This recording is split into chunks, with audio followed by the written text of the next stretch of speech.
दोपहर का खाना खाकर सुलोचना जी कुछ देर आराम करने के लिए लेटी ही थी कि कॉलबेल की आवाज सुनकर उनको फिर उठना पड़ा। दरवाजा खोला तो देखा कि पोस्टमैन डाक लिए खड़ा था। डाक लेकर अंदर आकर एक बार तो वे सारी चिट्ठियां अपने पलंग के पास रखी टेबल पर डालकर पुनः सोने का प्रयास करने लगी, पर एक बार नींद में खलल पड़ने के बाद वापस नींद आना इतना आसान नहीं था। अतः 5-7 मिनट आंख बंद कर सोने का प्रयास करके वे पुनः उठकर बैठ गईं।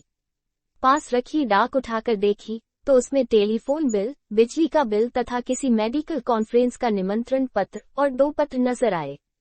एक लिफाफे पर उनका पता टाइप किया हुआ था। कोने में प्रेषक के नाम पर सौरभ का नाम देखकर आश्चर्य हुआ।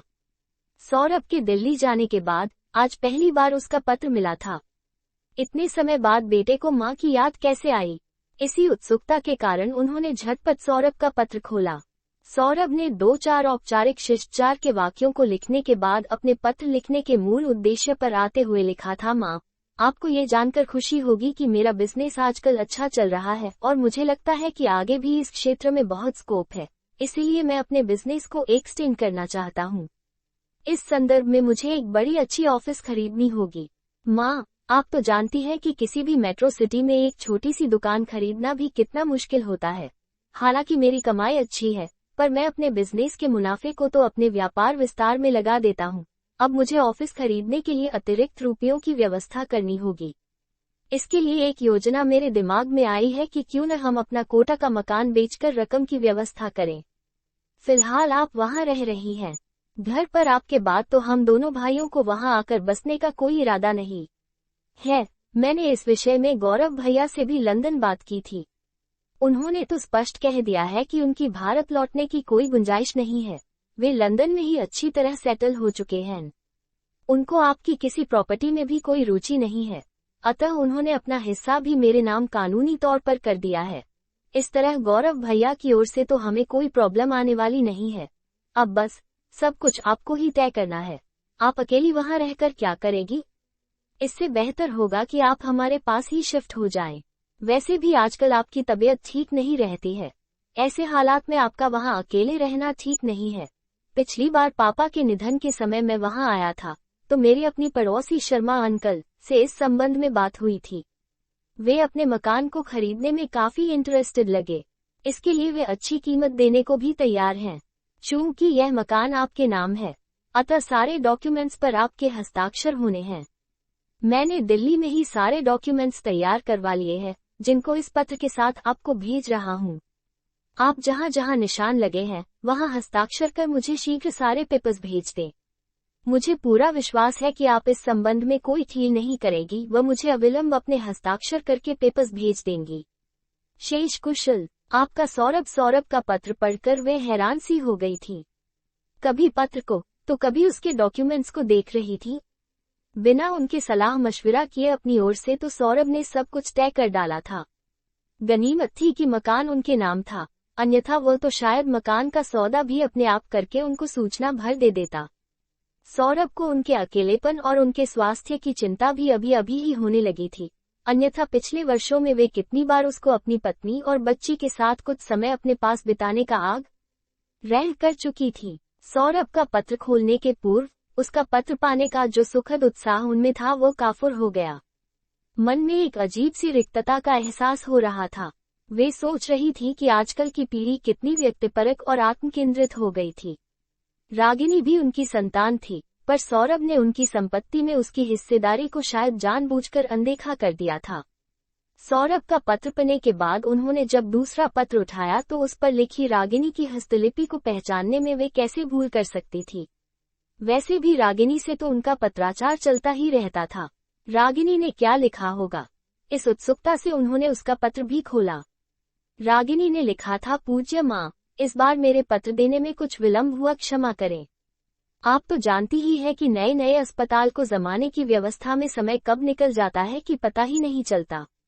माँ, आपको ये जानकर प्रसन्नता होगी कि रोहित और मैंने मिलकर एक योजना बनाई है कि अपने अस्पताल के साथ के ब्लॉक में ही एक नया शिशुगृह खोलें, जहां बेसहारा और अनाथ बच्चों का लालन पालन किया जा सके।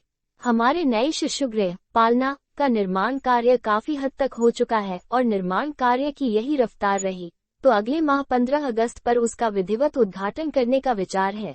इस अवसर पर उपस्थित होने के लिए ये पत्र विशेष रूप से मैंने आपको लिखा है, ताकि आप अभी से अपने आने की पूर्व तैयार कर लें। आपके कर कमलों से ही पालना का शुभारंभ होगा, अतः नहीं आ पाने का आपका कोई बहाना हमें मंजूर नहीं होगा। रागिनी ने आगे लिखा था, माँ, पिछले 27 वर्षों में आपने जो प्यार, स्नेह और सहारा दिया है, उसके लिए अपनी कृतज्ञता व्यक्त करने के लिए मैं बहुत बार सोच चुकी हूँ, पर हर बार एक संकोच की दीवारें आड़े आ जाती थी।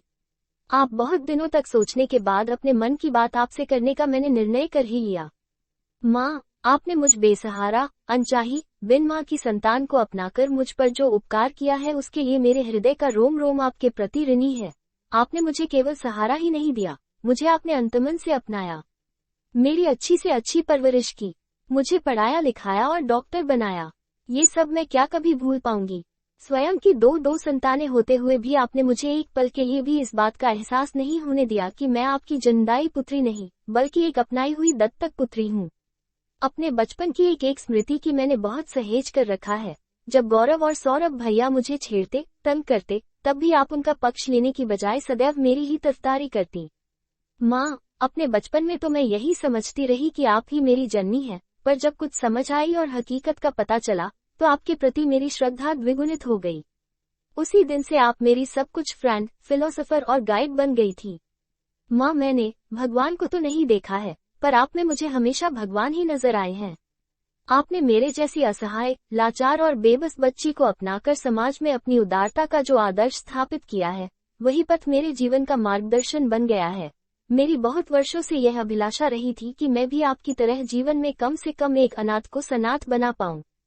रोहित का हर तरह सहयोग और मार्गदर्शन तथा आपकी प्रेरणा ही मेरे जीवन का पाथेय बने। जिस दिन आपके कर कमलों से पालना का शुभारंभ होगा, वो दिन मेरे जीवन का स्वर्णिम दिन होगा। आपके 65वें जन्म दिवस पर रोहित और मेरा आपके लिए यह एक छोटा सा उपहार है। बस अब तो आपके आगमन की प्रतीक्षा है। कृपया निराश नहीं करिएगा। रागिनी के पत्र की आत्मीयता ने उन्हें भीतर तक सरोबार कर दिया। वो चुप सी शांत स्वभाव वाली लड़की आज सहसा कितनी मुखर हो गई थी। आज अचानक ही जीवन के धूप छांव का साथ साथ अनुभव हो रहा था। उनके सामने एक और सौरभ का पत्र था, जिसमें केवल अपने हक और अधिकारों की बात लिखी गई थी। अपने दोनों पुत्रों की अच्छी से अच्छी परवरिश के लिए उन लोगों ने क्या कुछ नहीं किया। अच्छी से अच्छी स्कूल, हॉस्टल में उन्हें भेजा, उनको जीवन की हर सुविधाएं उपलब्ध करवाई, पर उनके बच्चों ने ये तो हर माँ बाप का बच्चों के प्रति कर्तव्य होता है समझकर कभी उनकी भावनाओं को महत्व नहीं दिया। दूसरी ओर रागिनी का पत्र था।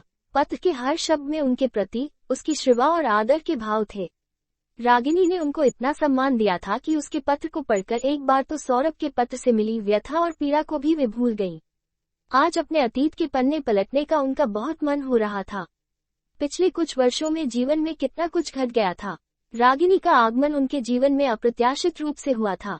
उन दिनों वे सरकारी अस्पताल में महिला रोग चिकित्सक के रूप में कार्यरत थी। उस समय वे अपनी यूनिट की प्रमुख थी।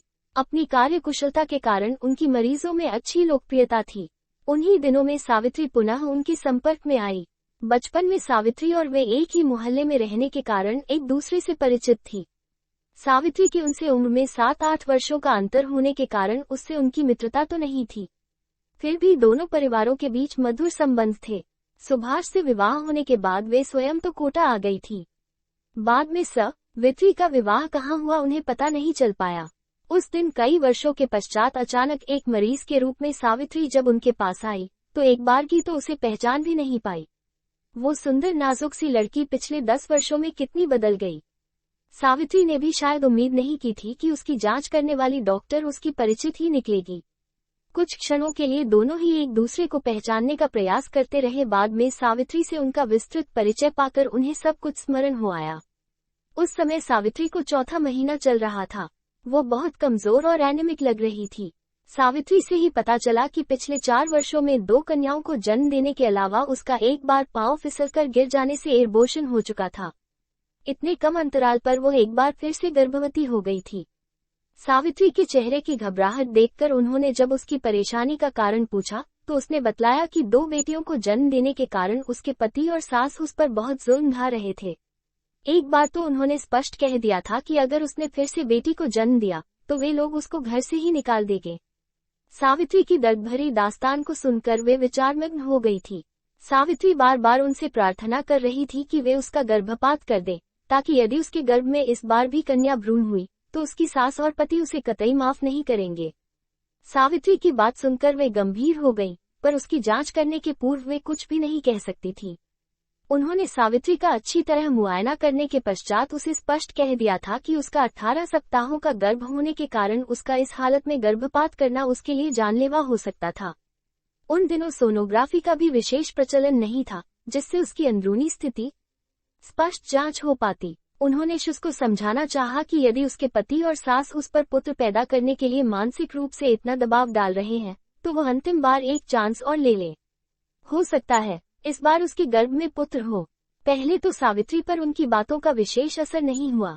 वो बार बार एक ही रट लगाए जा रही थी कि वे उसका एबॉर्शन कर दे, पर जब उन्होंने उसकी बात को मानने से स्पष्ट इनकार कर दिया और उसे देर तक समझाया, तो वह कुछ सहज हुई।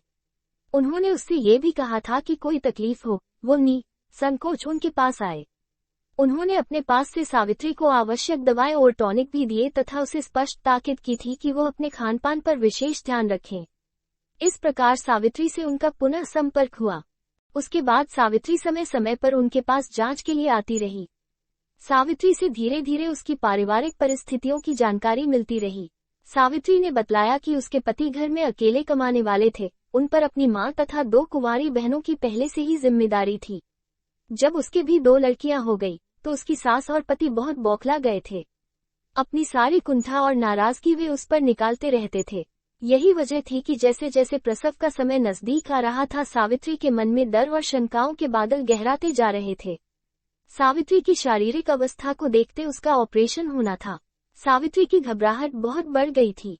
ऑपरेशन टेबल पर भी सावित्री उनको हाथ पकड़कर बार बार याचना कर रही थी, दीदी, यदि ऑपरेशन के दौरान मेरी मौत हो जाए और इस बार यदि मेरी बेटी ही पैदा हो, तो आप कृपया मेरे घरवालों को मेरी बच्ची को नहीं सौंपे। मैं नहीं चाहती कि मेरी पहली 2 बेटियों की तरह इसको भी जन्म लेते ही अपमान और उपेक्षा झेलनी पड़े। आपके पास तो ऐसे बहुत से सतान दंपति आते होंगे, जिनके अपने बच्चे न होने के कारण वे दूसरों के बच्चों को गोद लेना चाहते हैं। आप कृपया ऐसे ही जरूरतमंद दंपति को मेरी बच्ची सौंप दे, जहां उसके आगमन का सदैव स्वागत किया जाएगा। कहते कहते सावित्री रो पड़ी थी। सावित्री की बातों को सुनकर उनकी भी आंखें भर आईं। उन्होंने उसे आश्वस्त किया, सावित्री, तुम किसी प्रकार का तनाव इस समय मत रखो। वैसे तो मुझे विश्वास है कि तुम्हें कुछ नहीं होगा, फिर भी मैं तुम्हें वादा करती हूँ कि यदि तुम्हारी बेटी होगी तो उसकी हर तरह से मैं हिफाजत करूंगी, और जब तक कोई सुयोग्य परिवार उसे अपनाने के लिए नहीं मिलेगा, तब तक तुम्हारी बेटी को स्वयं मैं अपने पास रखूंगी। उनका आश्वासन मिलने के बाद सावित्री बहुत निश्चित सी हो गई था। प्रश्नवाचक चिन्ह . उसकी आंखों में आए कृतज्ञता के भाव वे आज भी नहीं भूल पाई हैं। वो बोली, दीदी, मैं जीवन भर तनाव मुक्त और निश्चिंत होकर जी तो नहीं पाई, पर आज आपकी बात सुनकर शांति से मर जरूर सकूंगी। उसके बाद एनेस्थीसिया के प्रभाव के कारण उसकी आंखें बंद हो गई। ऑपरेशन के दौरान अचानक उसका ब्लड प्रेशर बहुत बढ़ जाने के कारण उसकी स्थिति गंभीर हो गई थी। हर संभव प्रयास करने पर भी वे उसको तो बचा नहीं पाई। हाँ, उसकी बेटी जरूर सही सलामत पैदा हो गई थी। ऑपरेशन थिएटर से वे बहुत दुखी मन से जब बाहर निकली, तो सावित्री की सास ने बजाय सावित्री के स्वास्थ्य के विषय में पूछने के पहला प्रश्न यही किया, क्यों डॉक्टर साहब, इस बार तो मेरे पोता ही हुआ है ना। उन्होंने इनकार करते हुए जब उसे सावित्री की मृत्यु और उसके पुत्री होने की सूचना दी, तो वह अपना सिर पीटते हुए बोल पड़ी, हे भगवान, हमारे तो कर्म ही फूट गए। हाय, मेरे बेटे का क्या होगा। इस महंगाई के जमाने में वो कैसे अपनी 2 बहनों और 3 बेटियों का बोझ उठा पाएगा। फिर सावित्री को कोसते हुए बोली, वो अभागी स्वयं तो चली गई, पर जाते जाते यह नई मुसीबत हमारे गले मंद गई। अच्छा होता भगवान उसके साथ साथ इसे भी उठा लेता। सावित्री का पति चुपचाप खड़ा अपनी माँ की बातें सुनता रहा। उसमें तो इतनी हिम्मत नहीं थी कि वो अपनी माँ के अर्नगल प्रलाप को रोकता, बल्कि उसके चेहरे के भावों से तो यही लग रहा था कि वो अपनी माँ से सहमत ही था। उसको देखकर लग रहा था कि उसको अपनी पत्नी की मौत का भी कोई खास दुख नहीं हुआ था। उन लोगों के रूप को देखकर उन्हें विश्वास हो गया कि सावित्री ने ठीक ही कहा था कि उसकी सास और पति कितने निर्मम थे। वास्तव में उसकी बेटी को उन क्रूर हाथों में सौंपना उचित नहीं था, पर इसके लिए उसके पति की स्वीकृति लेनी जरूरी थी। उन्होंने जब उसकी अंतिम इच्छा के भी में उन्हें बताया, तो जैसे उनको मुंह मांगी मुराद ही मिल गई। उसका पति 2-4 मिनट अपनी माँ से सलाह मशविरा करने के बाद तुरंत बोला, डॉक्टर साहब, यदि सावित्री की भी अंतिम इच्छा यही थी कि इस बच्ची को किसी सुपात्र को गोद दे दिया जाए, तो मुझे कोई ऐतराज नहीं है।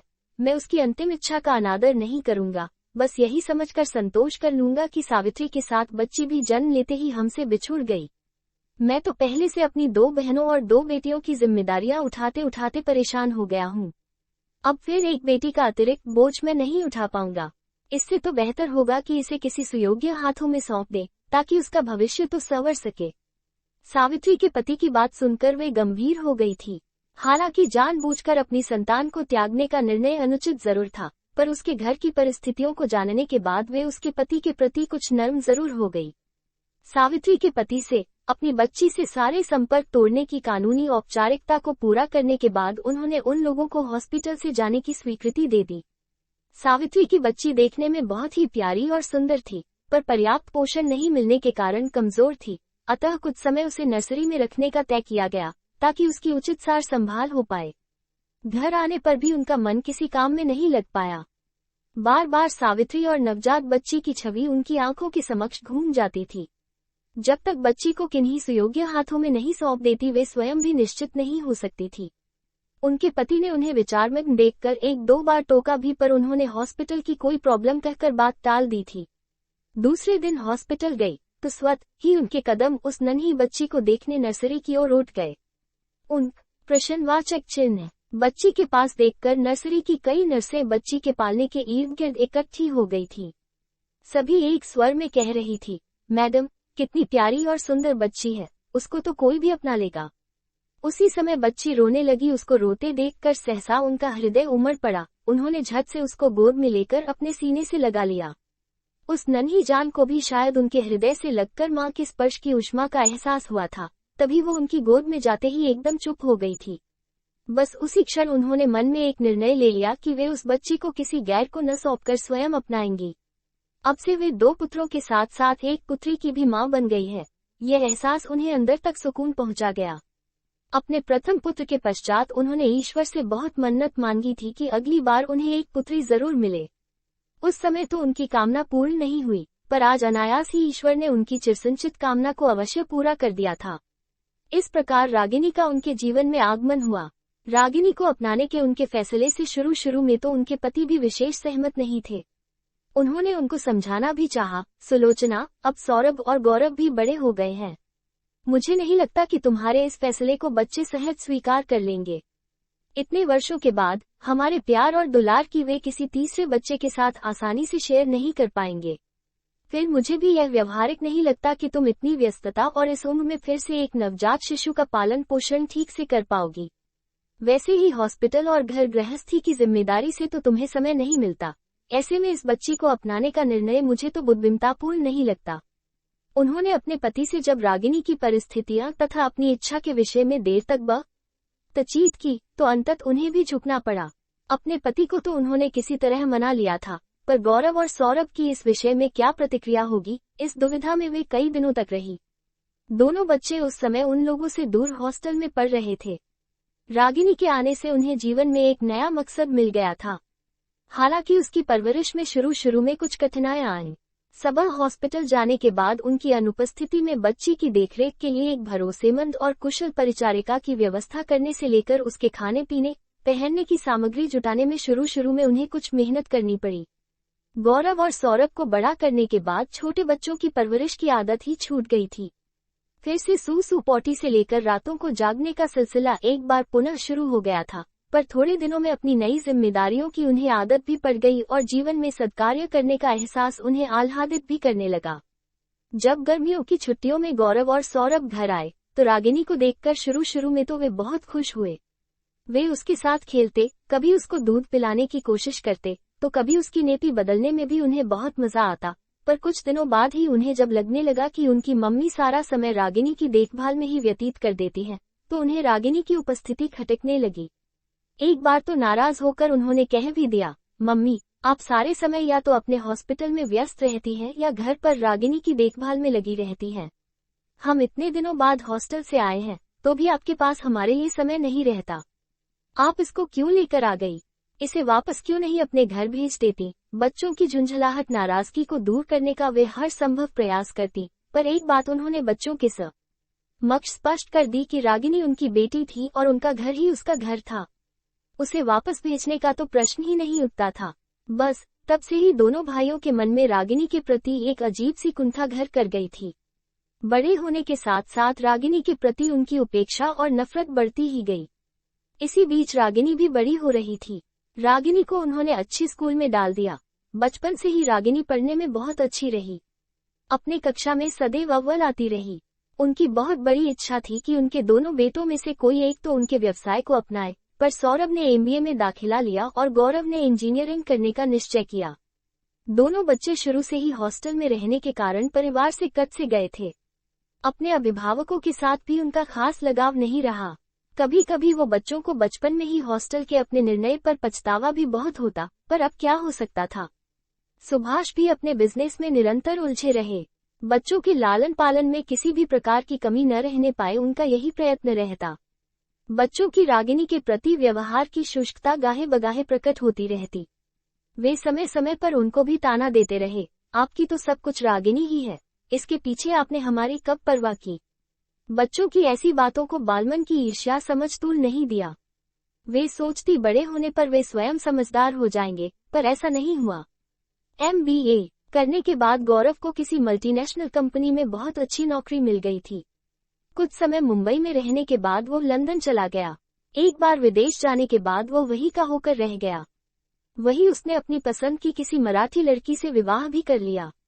विवाह करने के पश्चात उन लोगों को अपनी शादी की फोटो भेजकर अपने फैसले की सूचना भर दी थी।